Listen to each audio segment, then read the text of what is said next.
2-0 pitch on the way. Is swung on and whacked into right center, and he is now hit safely in 11 in a row.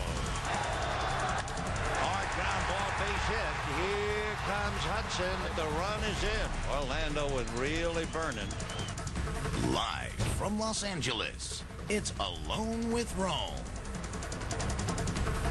Welcome back. My guest is a second baseman for the LA Dodgers. They are tearing it up. They are in first place in the NL West. I'm joined right here in studio by Orlando Hudson. O-Dog, we should have done this a long time ago. It is great to have you right here. How are you? Oh, I'm doing great, man. I appreciate you having me. I'm glad to be here. How are things? Things are good. Things are good. Before we get started, I want to, give my condolences and our prayers out from the baseball world to my man Dimitri Young, who lost his mom a couple of days ago, and Scott Schoenweiss, who pitched for the Diamondbacks, who lost his wife a couple of days ago, yesterday, matter of fact. So to get my prayers and my thoughts out to their families. That's a really nice thought. But Orlando, it's not surprising to me at all. You are an ambassador of sorts. The game is bigger than you, but you've accepted your place in the game. There's a responsibility that comes along with playing this game, isn't there? Oh, definitely, definitely. We all, God bless us with the talent to play this game. And fans love it, they cheer us on, but it's definitely life. Losing a loved one, having problems at home is definitely, definitely you got to put family and that kind of stuff first. But it is our job. Baseball is baseball, but sometimes it really depends upon the kind of situation that you're in. You've come here to Los Angeles. Now, you're from down south. You're here in Hollywood. It's a totally different vibe, but you have settled right in. I've never seen you look more comfortable. Why is that? You know what? I guess the guys embrace me so well. No, nothing against Arizona. I love my man, Bob Melvin, who's an unbelievable manager. Love my guys there. But, coming here to L.A., it just felt like home. Leaving South Carolina, come out to Hollywood is a totally different world, from the floor to the ceiling. But I'm having a lot of fun. Things are going great. The guys are unbelievable. It's just a lot of fun to be a part of, and it's playing in front of these fans. You can't go wrong. In that clubhouse, were they looking for somebody to come in and lead? Because you got good young guys, and you've got good talent, but did they need some direction, and did you try to be that guy? Well, you know what? No, I'm going to come in and be myself, Rome. I'm going to come in. I'm not going to try to come in and overspeak and step on somebody's toes. I'm going to come in and be myself with the same smile, go out and play the game I know how to play and have fun, and try to do my best to lead by example. All right, so when Manny Ramirez was suspended, though, there was a definite leadership void. That's a guy who's a mentor. He's got that great charisma. Oh, yeah. People follow him. How do you fill that void?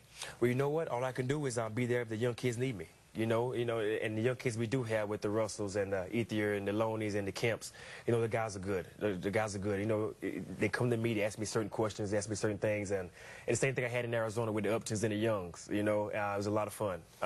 So it's definitely fun to be a part of, and we miss Big Boy, but Big Boy will be back soon. Yeah, it wasn't like that before. Before you got there, before Manny Ramirez got there, there was a split between the young and the old. The young guys didn't do well with the vets didn't do well with the young guys. What changed? Well, you know what? The game has totally changed a little bit. If you think about it, Rome, it wasn't too long ago where a lot of teams had a lot of 33, 34-year-olds and up on the team. Now, the league consists of, a lot of 20-year-olds to 25, 26-year-old range. And, so you got a few vets on the team, so we got no choice but to get along. The game has totally changed, and we see it isn't going nowhere because all the young kids are performing at the high level at a young age. So we got to become, get along and have fun. All right. So it seemed like it took some time for Manny to get his head right, to get his thoughts together. He finally came in and he met with his teammates. How did that go? It went great. It was great to see him. It was great to see Big Manny walk in with a smile. He embraced everybody with love, and we'll get him back. He said he count down the days. He said he's counting down the days, and he's working out. So we know he'll step back in, and it'll be the same old Manny being Manny. All right, so with respect to it being in the clubhouse and him saying to you what he said, what did he say to you guys? Oh, he stepped up. He said, it was a mistake. I'm here now. Everything is in the past. It's all gone. Let's go. Let's look forward. When I come back, get the wine bar ready. We're going to have some fun. Were you looking for an apology from him? Oh, no, for me, Ron, to be honest with you, I was looking for just to see him. I really just want to see him, embrace him, show him that we here, we love him, we got your back, we here for you. There's nobody looking down on you, no, this saying the man, no, we're not doing that. We don't come here to show you some love. That's what it was. So nobody was disappointed? No, nobody was disappointed. Everybody was just as happy to see him, and he's just so thrilled to get, start to getting back to working out, to getting himself ready. You guys have played really well actually without him, but initially when it first happened, I mean, you lose guys during the season. Sometimes you might lose your best player during the season, but that seemed like that came out of nowhere. That had to be a real punch in the stomach. What was the reaction in that clubhouse when you first found out? Well, I was in Arizona visiting my mom. She just had surgery. So when I woke up that morning, my dad told me, we had a day off, my dad said, man, I think they got Manny caught up in a little something. I said, oh, well, that Manny being Manny, I'm thinking, that's all right. And like, and I got up and I saw ESPN. I'm like, oh no, that can't be true. I'm like, well, you know, we figured it out. So when I got from the airport and I got home and the clubhouse got my man Alex picked me up, he said, yeah, it's a little madhouse around the clubhouse. And you know, it's one of them things. You know, we all done something. You know, we all done a little something before, and you know, it's a thing that happened. Push it to the side and. Let me ask you one last thing. Orlando, this is where you live. You're good at this. You're good at this. You can be the guy who gets out in front, and you're in the line of fire, and you can handle that. Manning's never been that guy that liked a lot of the cameras and liked a lot of the questions and things like that. When he comes back, and he's got to put himself out there and deal with all this, how is he going to do? I think he'll do well. He'll do well. And I tell you what, if they need me to step up or whatever, say a few things, you know, I'm there for him, regardless. You know, it's going to be a lot of cameras in his face. You can best believe that.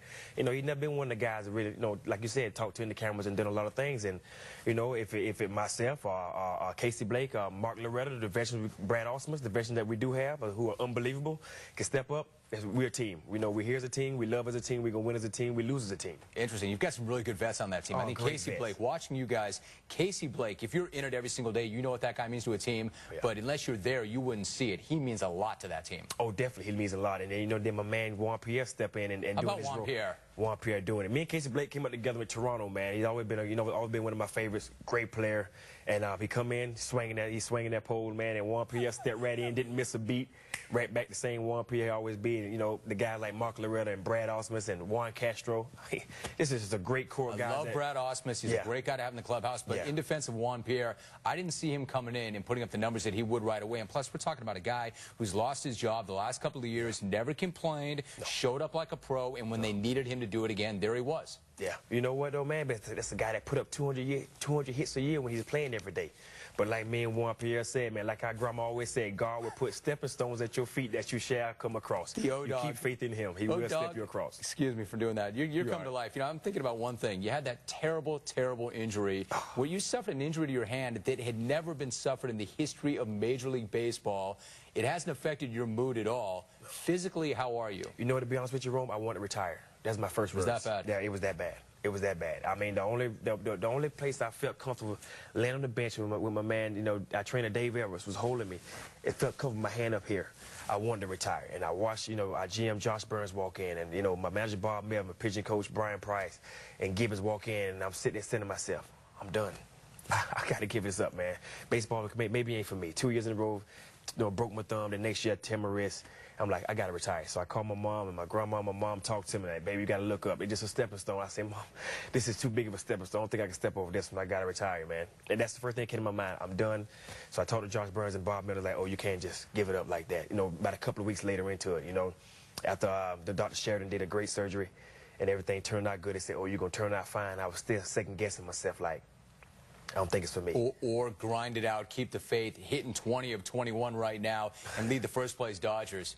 O-Dog, it is great to have you here. Lived up to all the hype. I'm glad we came together and did it finally live here in the house. Oh, I'm glad we finally got it happening. Good man, O-Dog. Yeah, and I get to go home and watch my Lifetime, homie. Dude, me too, man. I'm coming. I'm coming. Yeah, do that.